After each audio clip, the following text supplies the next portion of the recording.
What is up, Generals? We are back with Ultimate General Civil War, and we're taking a look at the Army before we head into Malvern Hill. So this is the J&P Rebalance Mod Confederate playthrough, and we're taking a look at I-Corps, who will be taking the majority of the fighting. Well, actually, I say that. They'll be taking the majority of the first wave of fighting, but the intention here is for 2 Corps to do a lot of heavy lifting here, because the desire is to significantly increase the experience and level it out across both corps of the Army. We've spent almost all of our money. We've used all of the soldiers that we can reasonably use. So we're clicking through the units now just to give you kind of a metric on the stats. When Warbob did one of his camp videos recently, he went through and he was looking, trying to figure out a measure of the relative unit stats or experience of his army versus something compasses. And the click through that SC does before the majority of most of his battles gave Warbob a good measuring post to take a look at for his army. So I'm going to do that here. I'm going to make sure I try and do that before all of my major battles, and probably my skirmishes too, if I can manage it. So what I do here is I'm moving all the cavalry to 2nd Corps. I don't have enough troops I don't have enough guns really to make a 4th division in 2 Corps, so I'm not going to do it.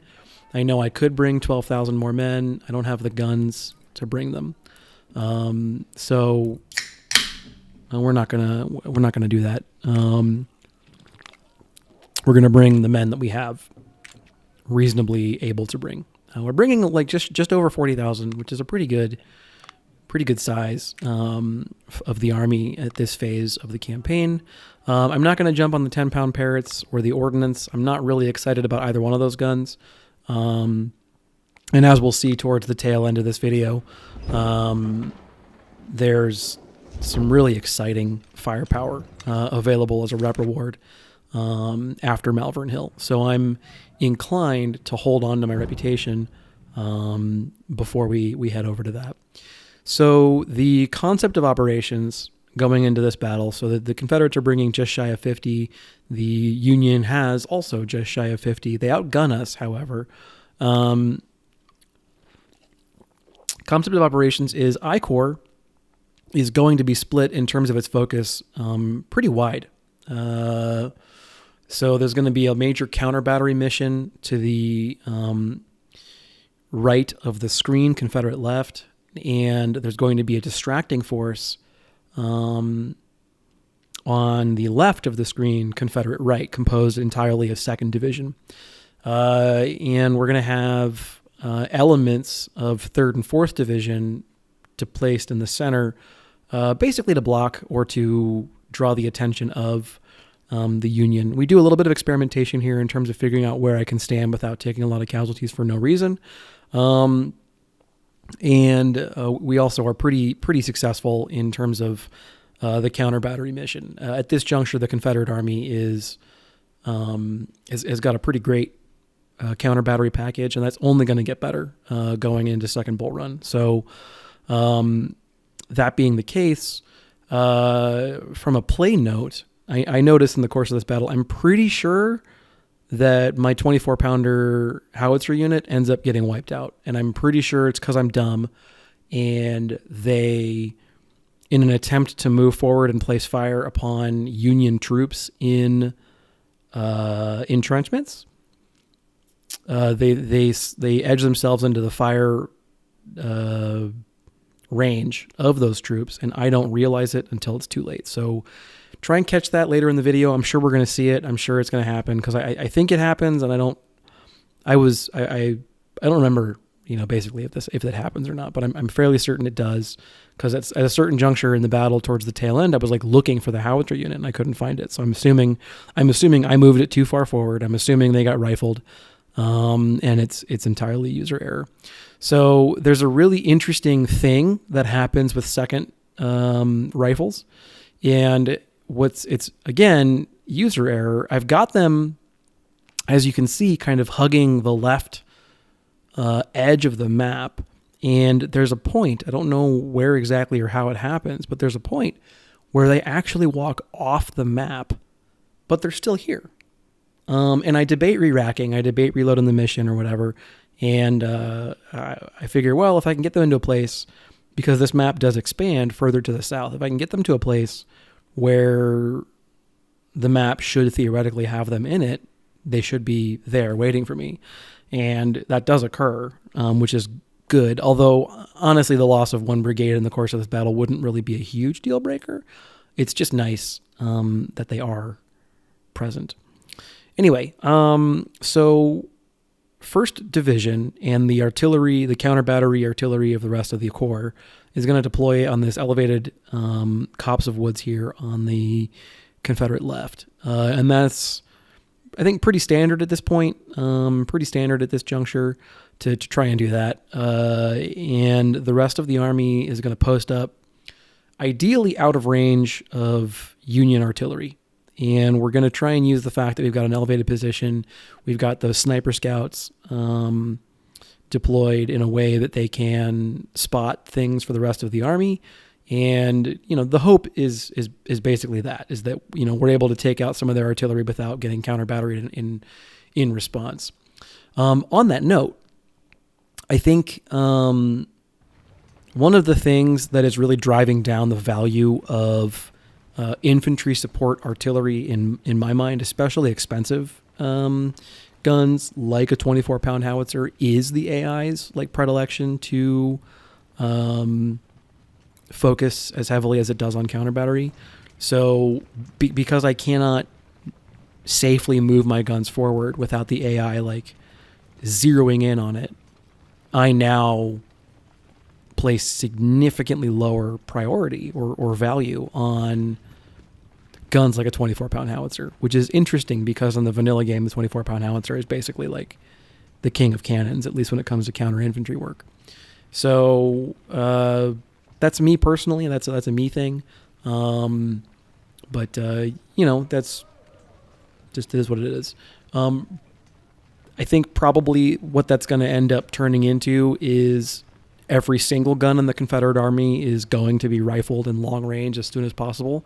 And I'm just not going to have close range guns. I'm just not going to have them, because if I can't safely use them without them getting blasted to smithereens, why bother? And that means I'm going to prioritize to the extreme range and counter battery.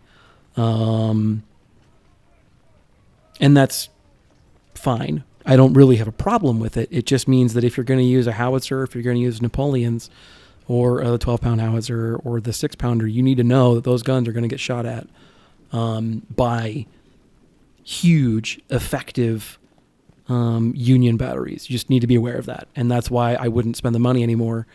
I don't think it's worth it to spend the money on 24-pound howitzers. Use Napoleons that are free. Use 12-pound howitzers that are functionally free.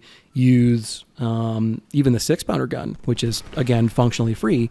Use those guns because you loot 50 plus of them early on in the campaign. So here's about when second rifles, they get duct taped to the side of the map, and then they end up being, they watch them, it just disappeared. It's crazy. So, yeah, I kind of freak out for a minute here. I kind of get a little weirded out about it, but they're still there. I can still give them orders. So I figure it'll be fine. And as usual, I recorded, or I played this battle once before recording it. So, and unfortunately that the trial run of this battle was a little more exciting. This version goes pretty clean. There's some parts I'm not happy with, but by and large it goes according to plan. The battle goes pretty well, but there are. I think that the the trial run was a little more exciting, even though I took about 1,500-ish more casualties than I do here. So those little heavier losses, but a more exciting game. And at least a part of this is intended to be for entertainment. So we have the snipers there. They're taking pot shots on kind of whatever they can reach from the tree line. And then I'm getting my counter battery artillery into position to neuter their cannons. And that's kind of the unfortunate thing about this first hour and a half is the way that this map is set up, especially in the rebalance, but really even in the vanilla game. There's no safe way to approach the Union position. And I am rightfully terrified of approaching troops in fortified positions now. I am like, I think it's appropriate because approaching troops in trenches has always been kind of a death sentence, but man, like they are lethal. So I predicate my entire strategy going into this battle on how can I minimize as much as possible the amount of time I spend firing on troops in trenches. Well, here it's not even really trenches. Here it's like guys behind fence lines. Like they're still incredibly lethal. So I just don't want anything to do with it. And so I stay back. I've got my front rank of troops, the troops that are most likely to be in contact with the enemy. They're standing fast. The reserves, the second line, is doing the loop-de-loops, trying to grind that stamina stat and everything else. And yeah, the first little bit of this battle is pretty boring. And there's not. They do this thing where they approach my position and they kind of want to go on the offensive, but the Confederate position is actually pretty hard to attack.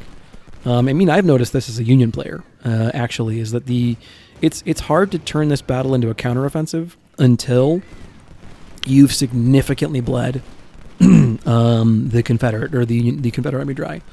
Like as a Union player, until you've kind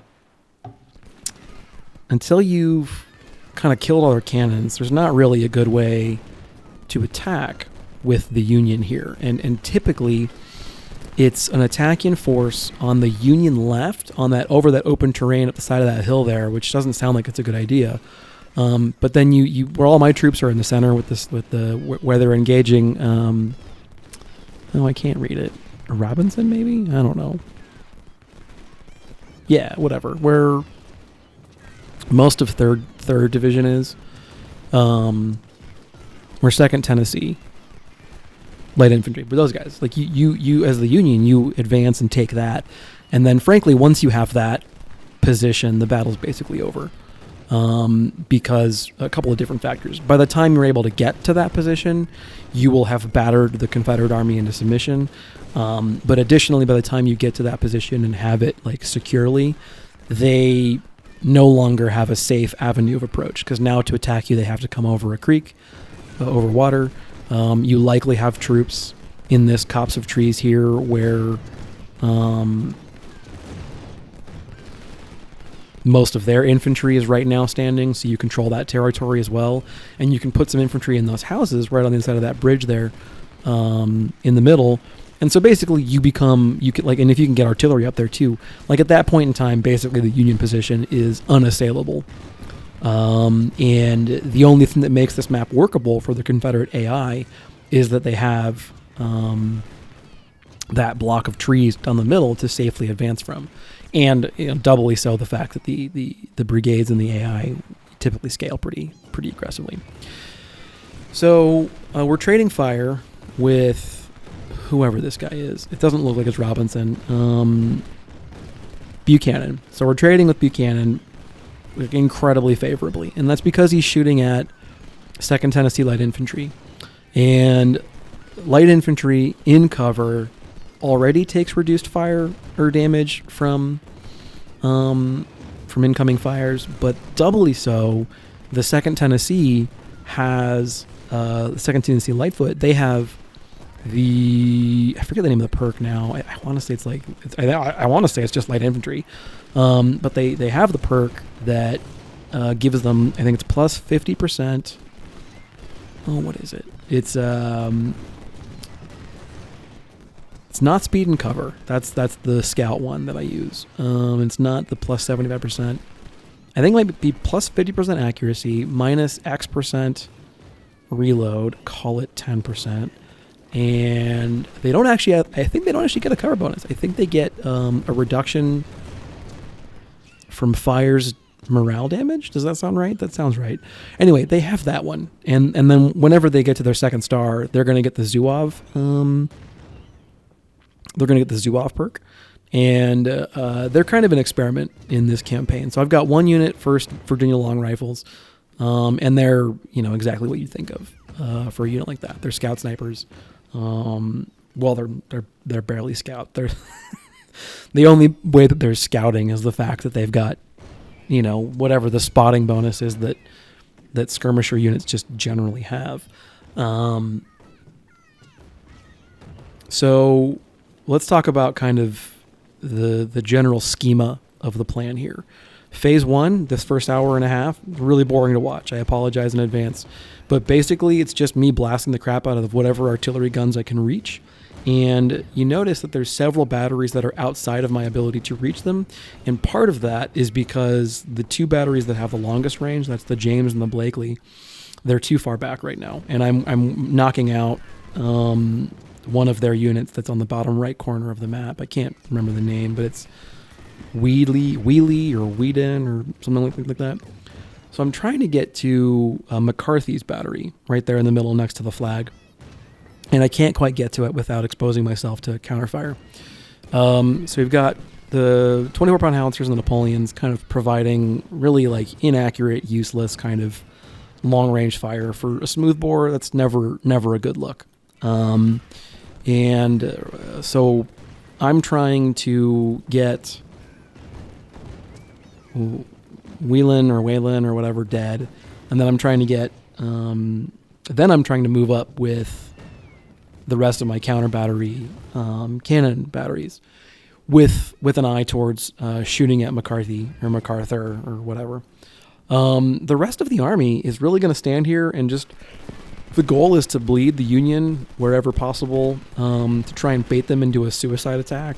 Like we're doing a pretty good job actually in some of that regard. They're trying to cross the river to come to me, and the 1st Virginia Rifles are extorting just a monstrous toll.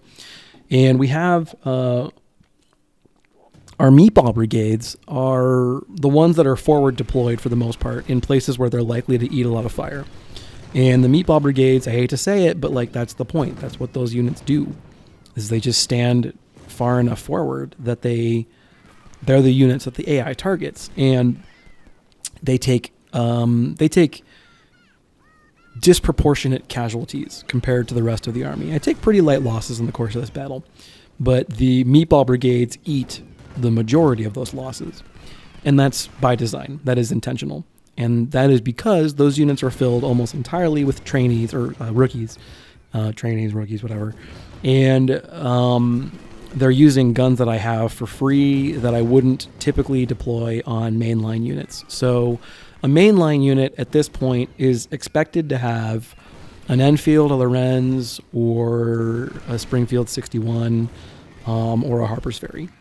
And like a secondary mainline unit would be using the MJNG or the M41. The meatball brigades have Springfields and Rebors, and I think one single meatball brigade might have 41s, because I like these units have value as shooters. These monstrous brigades, relative to my experience of 2,400 men, they have value as shooters, so I want them to be able to do some damage, so that this is the real part where the battle kind of takes off. So phase 1, kill their cannons. Phase 2, maneuver Second Corps, the entirety of it, around the right side of the screen, Confederate left. They're gonna attack and act as the hammer that smashes against the anvil, and I Corps is the anvil. The 2nd Division is intended to really be the thing that seals the deal. And spoiler alert, like, so there's second rifles, by the way, so they did appear and it was fine, but obviously I was worried. So spoiler alert, it mostly works, but it doesn't. We'll get there, but I have them deathballing the Union at a certain juncture. I have units just chain surrendering, but because they're surrendering in amongst their buddies, they like re-surrender back again. And so here I'm kind of continuously just trying to grind experience insofar as the stamina stat amongst those units who are not directly engaging the enemy. And here's where we start to get 2nd Corps or 2nd Division engaged. So they advance with this sharpshooter unit and then Weed, and they've got Butterfield and Betty deployed in such a way that I can't really advance to contact without eating a volley. And so my choice essentially is receive artillery fire unanswered, because there's no way I can get counter battery over there, or back up. And 2nd Division is only intended to hold the door closed. That's all they're there for. They are there to hold the door closed and make sure that the Union cannot retreat across the river. It, again, mostly works. You'll see when we get there. It's fantastic.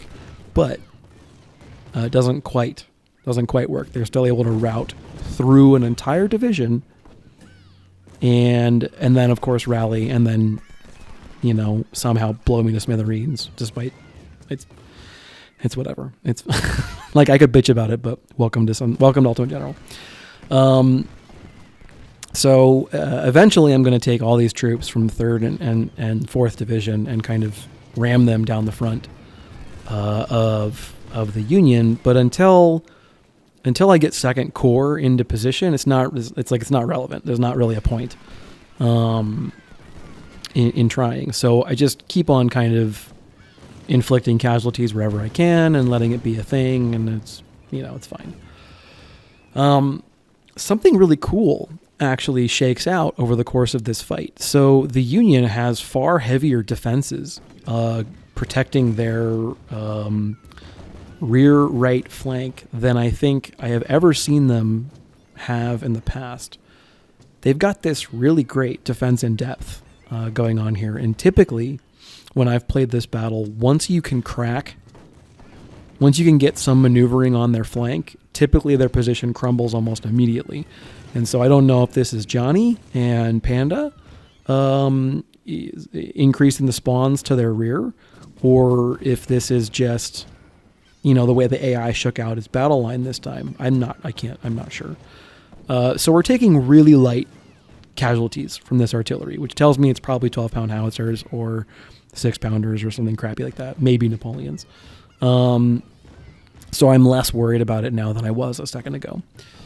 So yeah, they do a much heavier defense on their rear than I was expecting. 2 large brigades, a couple of skirmishers. They shake another brigade loose from their main battle line and move it to cover their rear. So in total, there's about 7,000 or 8,000 Union infantry protecting those rear river crossings, when in the past I have frequently been able to cross those uncontested. So initially I think, oh no, my battle plan has been ruined. But what actually shakes out is a really exciting engagement where 2nd Corps, who's generally got very low levels of experience across the board. These guys are basically green recruits.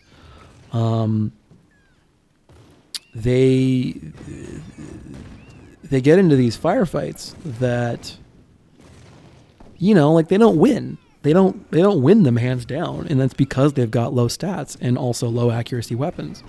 But 2nd Corps still really does a great job fighting back these units, because a lot of them come down here. So, and that actually works out great. So let me say, like, I think that this is a heavier defense, and I was worried initially that might tank my initial strat, but it actually works out great. And ultimately, it was exactly what I wanted to have happen. Is the Union has enough forces to hold the front at bay or the flank. They don't really have enough forces to hold either. And once one caves, the other will cave with it. And so in this instance, they pull, I think, a disproportionate amount of forces to respond to the fact that I'm attacking them let's call it reduced core, but I'm attacking them in a core strength on their right rear. And this gives me the opportunity to kick in the front door with I-Core. Now, there's still some sort of dancing that we do here, predominantly because the forces that they have, Chapman and I can't read his name, Howe, maybe? Chapman and Howe and Porter. Those units there's another brigade that I can't see in there. So there's 3 brigades in that block of woods. And then there's also this big unit of dudes on the fence line. And again, I am straight up terrified of trying to fight dudes in trenches. Nope, not going to be a thing. They are murderously effective. Whatever debuff the base game had put on them was too strong and made them useless. Whatever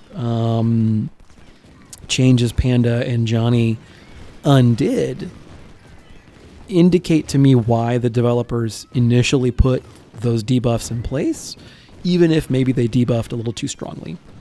So we're getting 2 core online here to engage in a firefight across the river. It's awesome. So here's me seeing that 3rd core. Here's me overextending 7th Louisiana. So 7th Louisiana, I thought I'd get some cheap fire off on, I can't read his name, Hacks, whatever, that battery down there.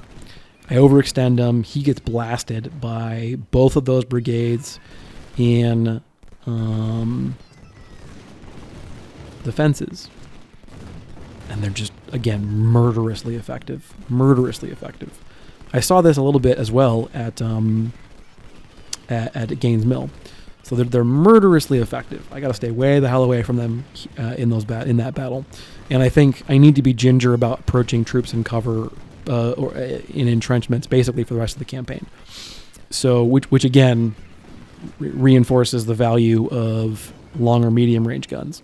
So quickly discussing 2nd Division, I-Corps 2nd Division, they approached and attacked the sharpshooters and the artillery from a couple of different directions, and were able to essentially scare off the cannon. As you can see, Weed has retreated outside of his effective range, and now we're trading fire across the river with, I think Butterfield was the unit there. So we're never going to attack with 2nd Division. That's not the purpose of that unit. They're not intended to go across the river and attack. They're intended when the rest of I-Corps and 2 Corps pushes across the river. I want the AI to fall basically backwards into 2nd Division's waiting arms. Because look at that ground right in front of 2nd Division. It's a steep downhill into a river with no cover. They basically have nowhere to go.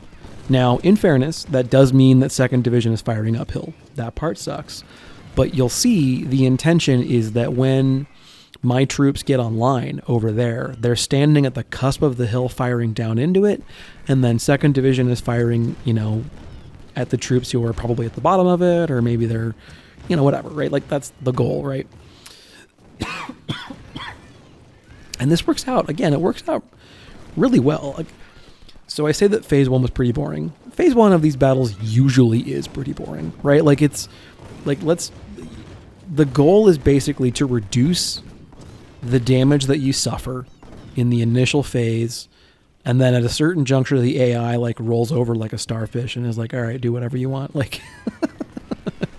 So in this particular instance, because the AI's mandate is defense, they're not crazy charge happy, which they frequently are. They're frequently like ready to just come launching themselves at me. And in this battle, they don't really do that. And that's because they're in a defensive mindset. It makes me excited. By the way, like the way that trenches and everything work, it makes me excited for Mary's Heights. I can't wait. I watched a video a couple months old now that the history guy did, where he's doing his all skirmisher only playthrough, and he held Mary's Heights with just skirmishers. I think he was playing 1.24 of the mod, so artillery was a little outpowered or outsized in its influence. And I know Panda and Johnny have both talked about trying to scale back the power of skirmishers, but yeah. So here's the time when I think maybe I've got the opportunity to try and advance on this Copse of Wood here. So I really attack pretty heavily, and I'm trying to develop this position in the center because I want to blast Hayes off of the farmhouse there, and then I want to get, who is this dude? I can't read his name. It's like F something. So Fox or Fabian or I don't know. Maybe it's, I can't read it. Packard. I don't know. Whoever's on the right of the Union position, like watch, it's none of those names. Watch, it's like Palmer or Bill. It's like Palmer. Yeah, it's Palmer. All right, I can read it. It's Palmer. So I keep trying to move into these trees. I get shot at pretty hard.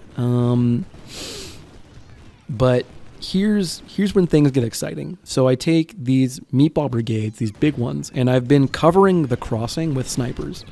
So I detached the 1st Virginia Long Rifles from I Corps, and I went and sent them to support 2 Corps because they are the only unit that I have that has the reach and does like reliable and rapid morale damage, because I don't need them to actually kill stuff. I mean, they do. They kill stuff, but what I really need them to do is I need them to white shield these units and scare them in the wrong direction, scare them away from the bridge crossing, because I need to get troops across that bridge in number.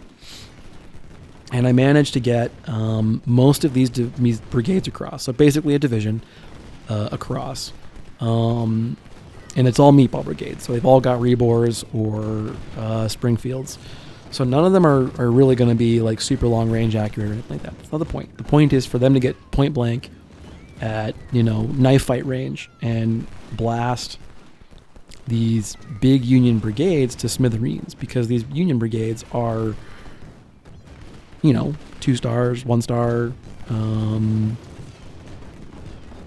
They've probably got 61s or Lorenzes or whatever. They've got much better equipment than my meatball brigades. My meatball brigades, they're going to just grind out experience. And I'm actually debating at now, like in the cleanup for the campaign leading into Second Bull Run, I'm debating deleting all those units and reforming them. And farming their stats back into the recruit pool. The problem is that, so this is all inspired by Warbob. The problem is that my recruit pool is actually too big. And I don't have, unfortunately 24th Louisiana gets fired on here. The problem is my recruit pool is too big. So I think going into Second Bull Run, I've got, 12,000 like raw recruits who are just the basic Confederate recruit stat, which is still good. It's still good. It's still Confederate recruit stats. But against those numbers, I guess if I delete these meatball brigades and try and form them back into new units, they'll end up diluting. So they'll lose some of the stats, right? Because I've got 12,000 recruits. I've probably got 12,000 veterans now in meatball units, probably more. And I imagine it would be a net loss, probably, in stats, because they'd be being diluted with 12,000 raw recruits. Yeah. So, I don't know. We'll see. Anyway, to the battle. So here's me getting 4th just blasted to shit. And I realized, like, this battle is what turns me off on howitzers. Like, I'm just done with them. I'm gonna, like, take all my guns, and if it's not rifled, bye. Maybe Napoleons. I still think there's a place for Napoleons because I don't care if they lose. I don't care if I lose them. But 24-pound howitzers are too valuable an asset, and they're useless outside of canister range. And if I can't put them safely in canister range or safely in medium shrapnel range, because every cannon in the entire army will just zoom target only them, if I can't use them that way, they're useless. So, I don't know. I think there's no point in those kind of guns. And so, probably going forward, the only gun I'm ever going to use is going to be rifled. If I haven't lost the unit yet, I'm going to lose it here soon. I'm sure I've already lost it. So, yeah, I mean, I don't know. Just take that as you will. Here we see the attack developing. I was able to get the better part of 2 divisions across the river, and they are attacking hard in against the Union. It was a flank, but they've actually done a pretty good job rotating backwards. The Union has actually done an excellent job refusing its flank and falling back while maintaining control over the flag. And I can't or won't attack because they still have enough artillery and there's no safe vector of attack, and they've still got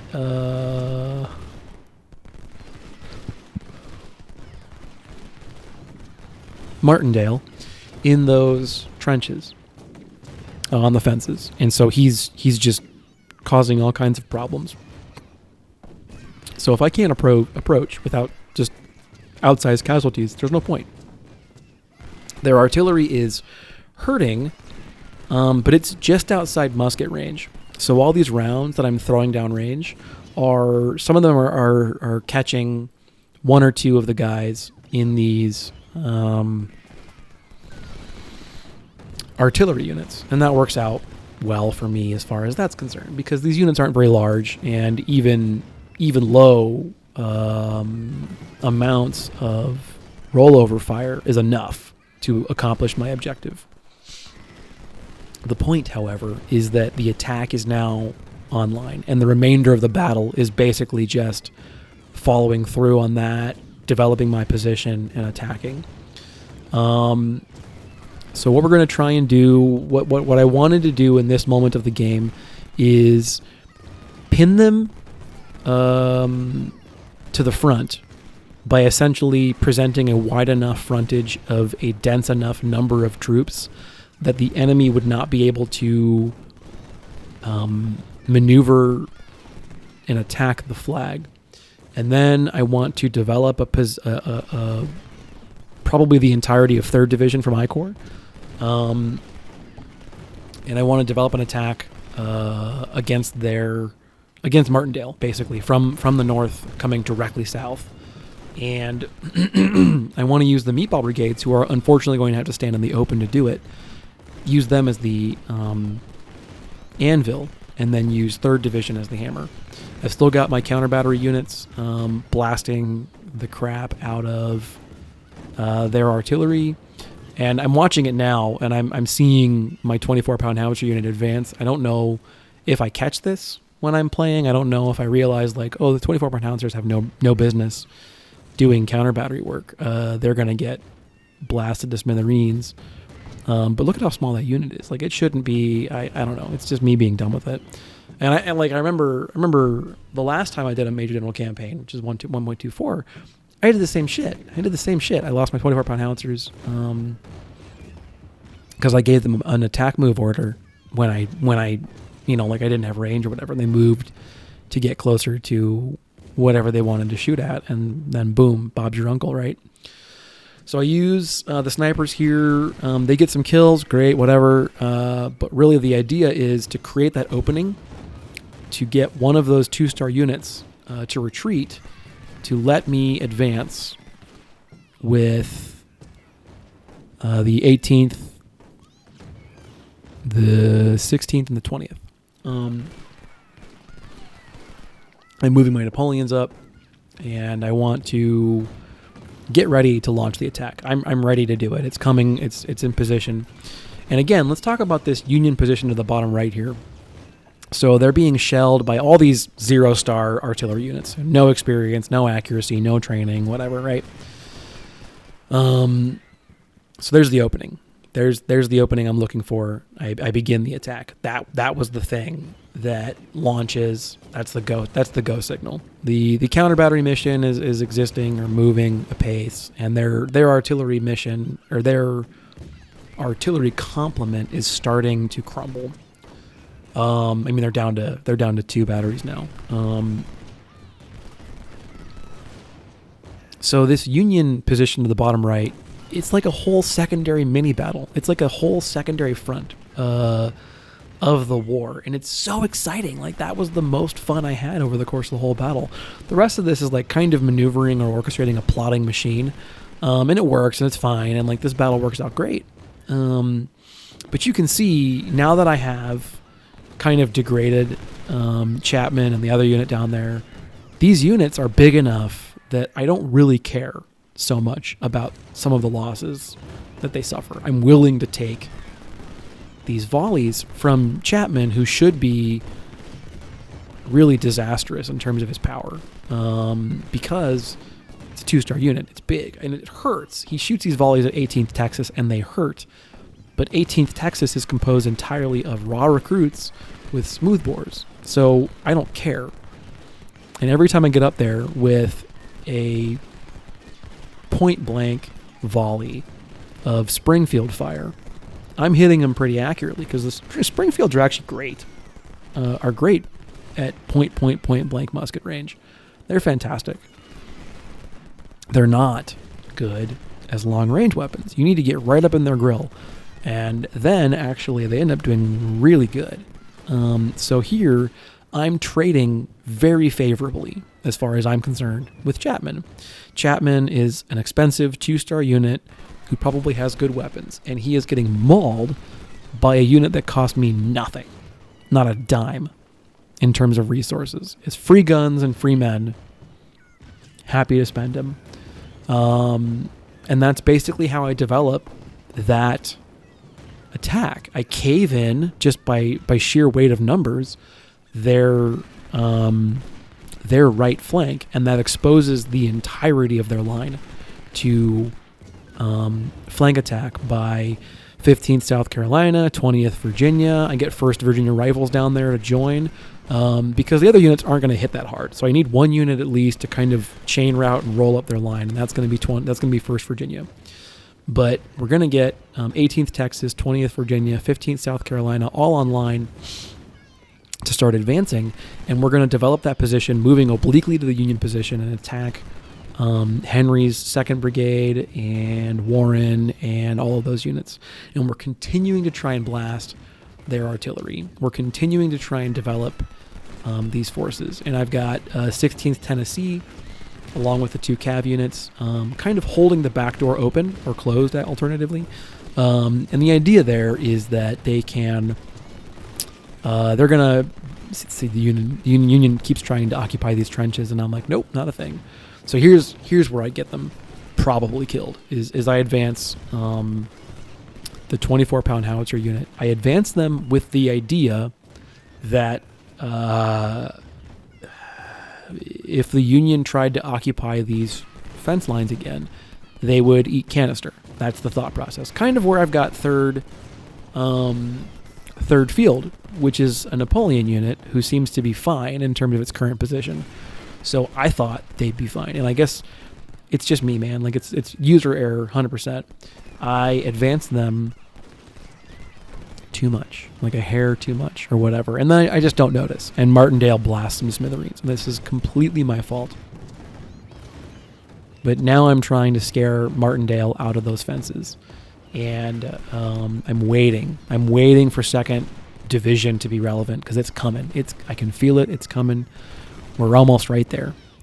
And we're getting ready. I mean, this is when I swoop in for the death knell. So I'm trying to make sure that my troops are well led. I'm trying to make sure that things are okay.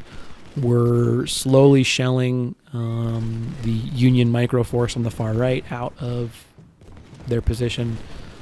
But right about here, when the map switches, this is when things start to get exciting. Up until now, I think things have been going kind of ploddingly and effective, but not really maybe super exciting to watch. Now shit gets cool and exciting and real. Right around here is when I think I lose that artillery unit. And it's probably just from musket fire. It's probably just from me not paying attention. Yeah, they're glowing red. I'm looking at them right now. They're glowing red. I should be aware of the fact they're being shot at. I just missed it entirely. And they're gone. So, I mean, they're not gone. They're back in camp and they're just wounded or whatever. But it's just, again, user error and dumbness on my part, but whatever. So the map is expanded. I have a much bigger space to play with. They've gotten a couple of reinforcements on their extreme flank, which is all skirmishers and I think one cav unit. And I'm advancing to push in their flank.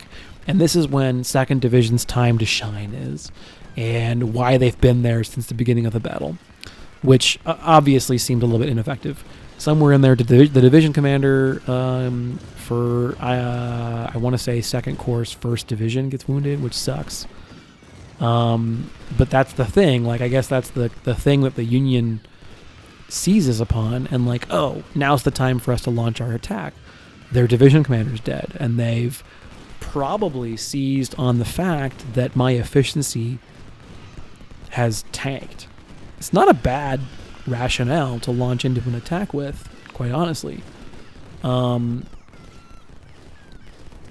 So they attack their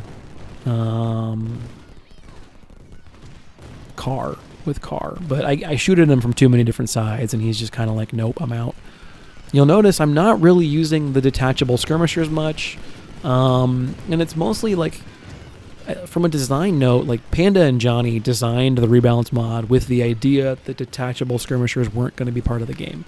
So I'm trying to do my best to not really use and abuse that mechanic.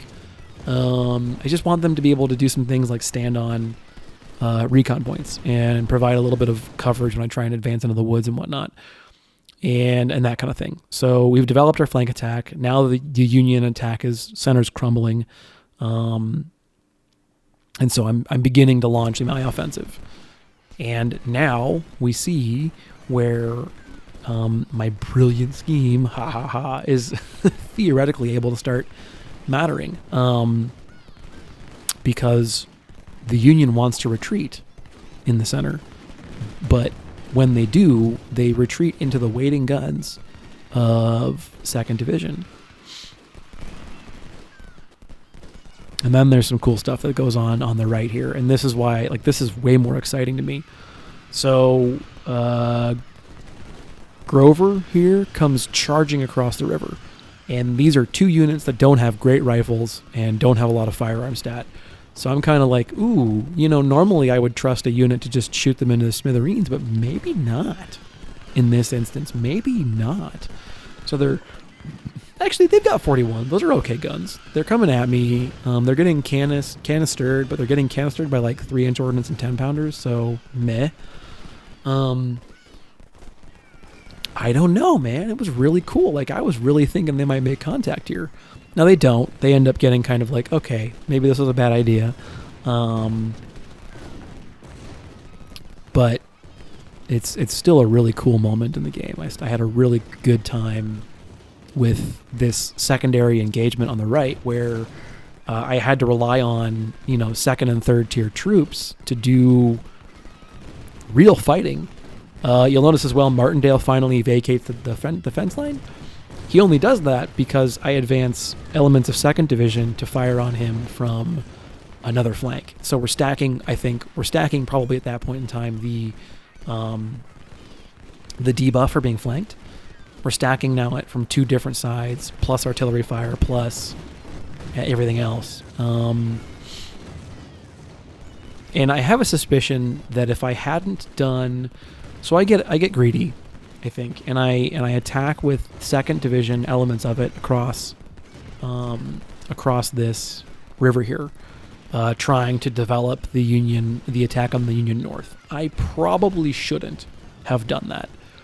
I think their retreating death ball, it advances almost perfectly into the waiting arms of 2nd Division, and so I had all 4 of those brigades ready to go, right there, ready to receive them and help them surrender back into Confederate control. And I think that if I had left those 2 brigades there,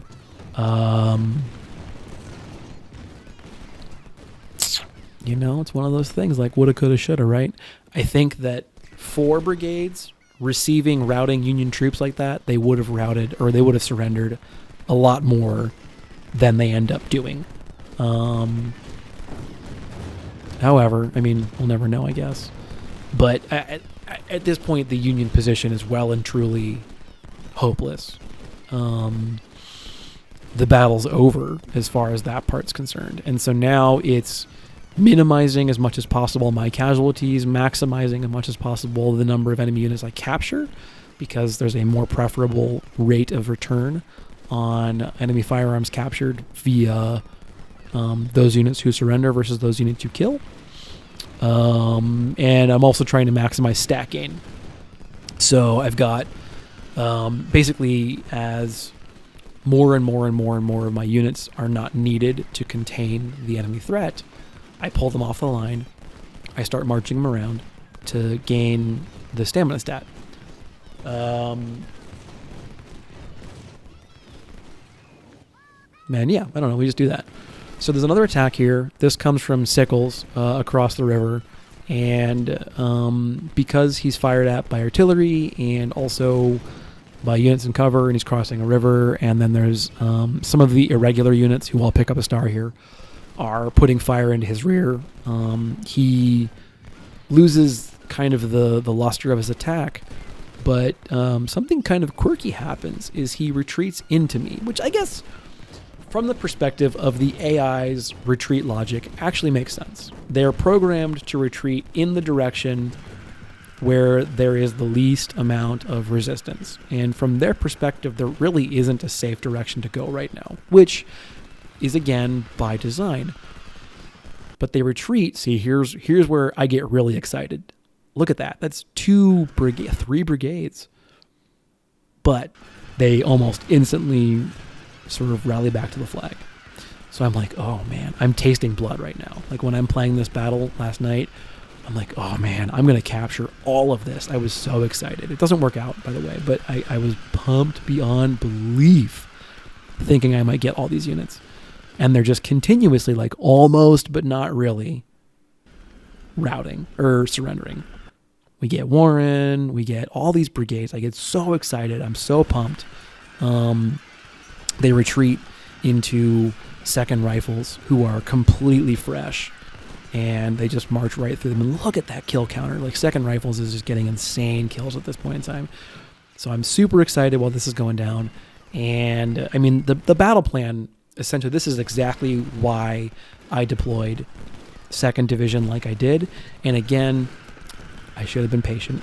I'm absolutely convinced that this whole segment gear goes differently if I had the entirety of 2nd Division, here 4 brigades to capture these units. I'm convinced that this goes very differently if I have 4 brigades ready to receive these units versus just 2 plus some cavalry. So I end up getting 2 of the units that surrender to stick, so to speak. I think we end up getting 1 or 2 more, but it's nothing like what I would have gotten earlier. When those units were surrendering earlier, they were at half strength. They were 1,500 men armed with, Springfield 61s. And because that whole corps-ish, no, it's not a corps, it's like a division. It's like a 2 divisions. Because those units retreat through 2nd Rifles, they suffer massive melee casualties and then rally and then start shooting at me.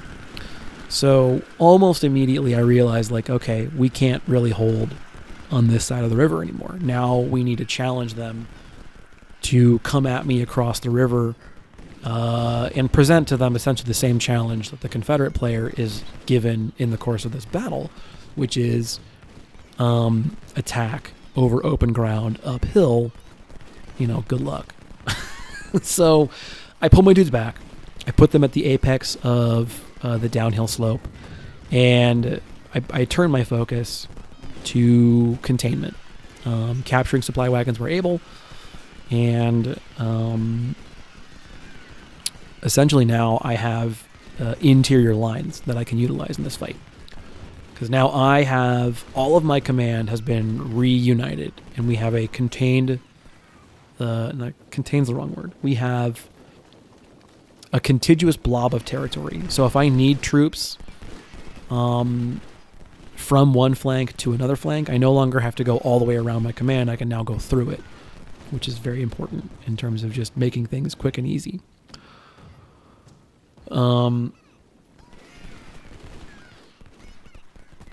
So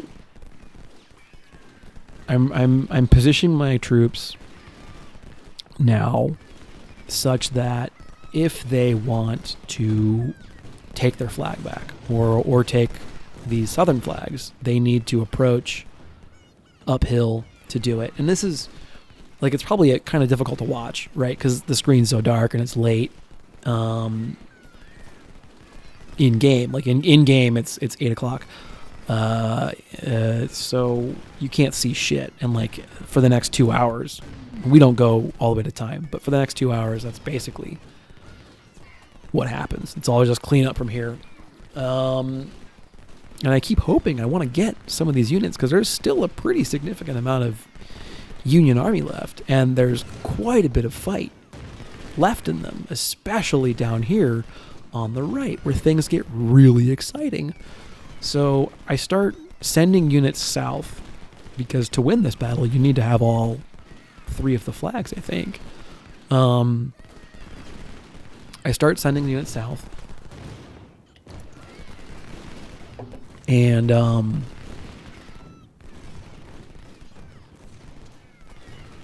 doing my best to try and figure out where the fight exactly is. I'm going entirely on flags, honestly, at this point, so I don't know. There's probably poor utilization of terrain on my part. I'm loosely aware of what the terrain looks like down here because this is the same part of the map as... Oh, man. I forget. You fight over this map a couple of times. This is actually, I think, Port Republic. Like the bottom part of it down here is basically. So you fight over this map a couple of times, and I'm thinking like, oh, maybe I can capture Butterfield. 900 guys is better than nothing. He ends up shattering, which is, I mean, good as far as I'm concerned because no more Butterfield, but it's not what I want. I want captures, which I think is just not going to happen. Now they're trying to attack across the bridge. My snipers have night vision goggles apparently, and are able to, get at them. I imagine in this era, fighting at night would have been just awful. I'm sending the militia in there to try and capture them in melee because I want this unit captured, but it ends up not being. Nope. What I should probably be doing is trying to close the noose around their command with maybe a division around their rear. What I'm instead doing is allowing them to do whatever they want, basically, on that side of the river. Now, again, we get everybody because I go over there with the skirmishers and I send a second light foot kind of hunting. At this point in time, I realized that I'm not going to win if I don't take all 3 flags. And so I maneuver with these 2 units. Who are they? Scroll up, Joe. It's the 2 units I have on the other side of the river from Second Corps. They're attacking kind of obliquely across that river crossing, which I've been defending this whole time against Union attack. Now they're the ones crossing. I get all the light infantry, and I say like, okay, we don't need you anymore, so let's just go ahead and get you guys moving around and kind of getting that experience stat from stamina up. Try and grind that stat out. More stamina points is always good, right? So more stat points generally is always a good time. I'm trying to run down that cav unit with dismounted the Tennessee cavalry. So it's the 19th Virginia and the Kentucky infantry. I don't remember what number. I can't see it, but they're crossing the river there. And so I'm pulling more and more units off the line, grinding the stamina stat out, trying to run down whatever units get kind of exposed or overextended. Yeah, I'm checking the victory stats. So I need to have all the flags. I can't just have a couple of them. And there's still plenty of Union command. Barry, Merriweather, Martindale, Griffin. These are all decent sizes for a brigade. They're all in okay condition, probably. I imagine a couple of them have lost officers or whatever, but for the most part, they're okay. So I've got a Confederate division now, sort of an ad hoc mixed division, moving to attack in the bottom right corner of the map and claim the flag, and we're going to run it down. So that's pretty much the battle. That's Malvern Hill. I'm actually pretty happy with it. I'm pretty happy with this playthrough. Again, I played it before, so I was kind of warmed up coming off of a previous attempt. I took slightly heavier casualties in that attempt. I didn't do as well as far as the captures are concerned, so I actually do okay as far as captures here. So this is objectively a better attempt. There's lower casualties, more captures, that kind of thing. But I think the dry run, the dress rehearsal, was more exciting. Insofar as there was more back and forth, there was more maneuver warfare going on versus just kind of like my cannons kill their cannons and then my infantry, pounces. Like, that's not super exciting, I imagine.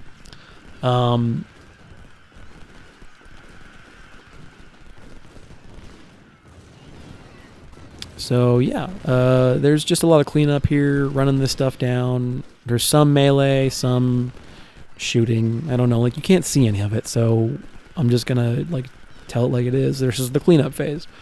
Meanwhile, more and more of my army is just marching back and forth, trying to get their stamina as high as possible.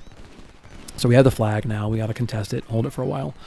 And there's no chance they're going to be able to mobilize themselves to take it back. This is a fait accompli at this point. Now I just have to actually do it. So let's take ourselves out of the battle here, because what's happening on screen is largely whatever you're going to learn. Let's talk about lessons learned. So there was a big shift in army design strategy from the start of the lead into the Gaines Mill campaign to the other side of Malvern Hill. And I treat Gaines Mill and Malvern Hill as basically two phases of the same battle, because you don't have a chance to do anything in the middle there. There's not side battles to sort of build anything up. So you've got to kind of envision fighting these two battles as one shared fight. And you'll remember that this army was getting built as I had picked up the pieces of my unsuccessful legendary run. Panda and I have been talking on the Discord channel. I think I agree with his assessment that there's a couple of different reasons that fed into that. One, army comp. 2, playstyle. 3, career point spread. None of these things were well designed to a particularly successful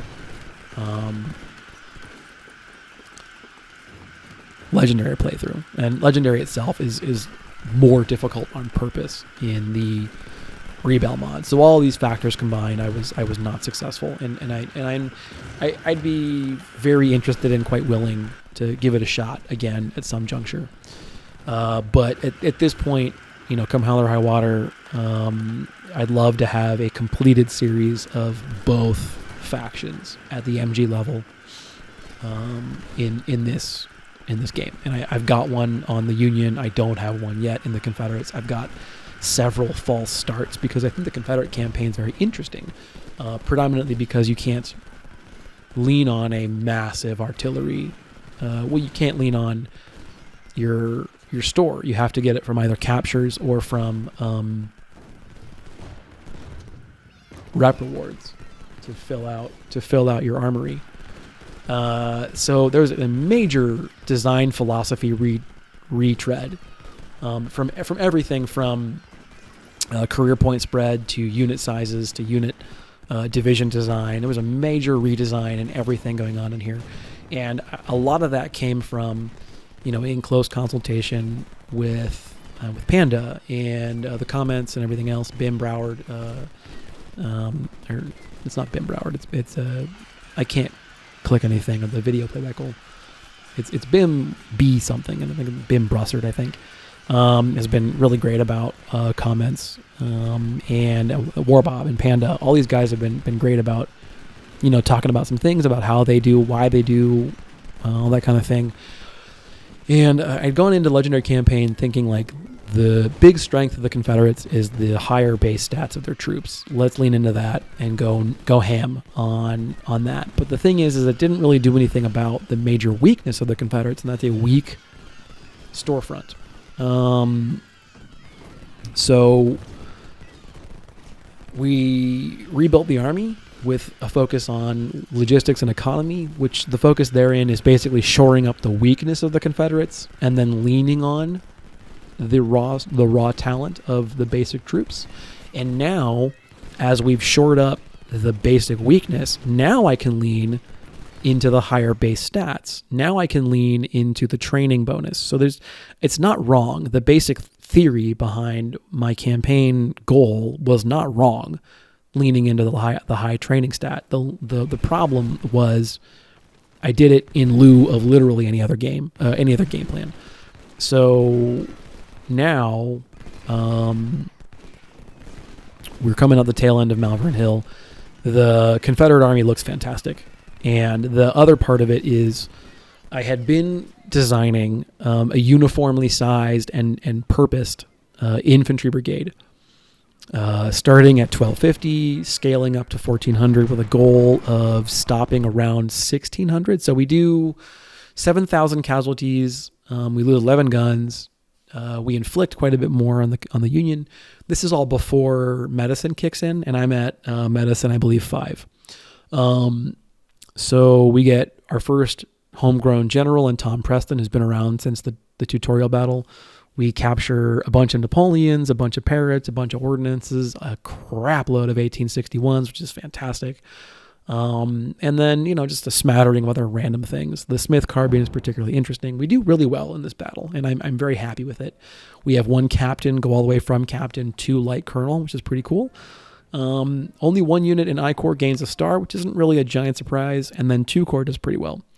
So I debate here for a little bit what I want to do with the stat points. I take a look at what I need to do before second bull run. The answer is probably put my 7th point in AO, because I want to be able to build a 30 unit I Corps to hold the line, so to speak. But I'm possibly okay. So we have Enfields, we have Blakely's, and we have James Ziz as far as rep rewards are concerned. And I point a point in medicine and a point in econ here because I'm going to be building the army, and then I'm going to be using the 2 side missions to put 1 perk into AO and probably 1 perk into recon. I'm going to try and build towards recon 6 because the next breakpoint for what you get is 6 and 8. And then, obviously 10 too. But that's it. So thanks for watching, guys. That's Malvern Hill. Again, really well. I didn't talk about my full lessons learned. Sorry, the video kind of wrapped up, and we're looking at a black screen. So that's super duper excellent. I'll circle back to those discussion points in the next video when we take a look at the battles leading up to second bull run. But until then, hope you guys are having a great week, and I'll see you in the next one. This is Fiasco signing out.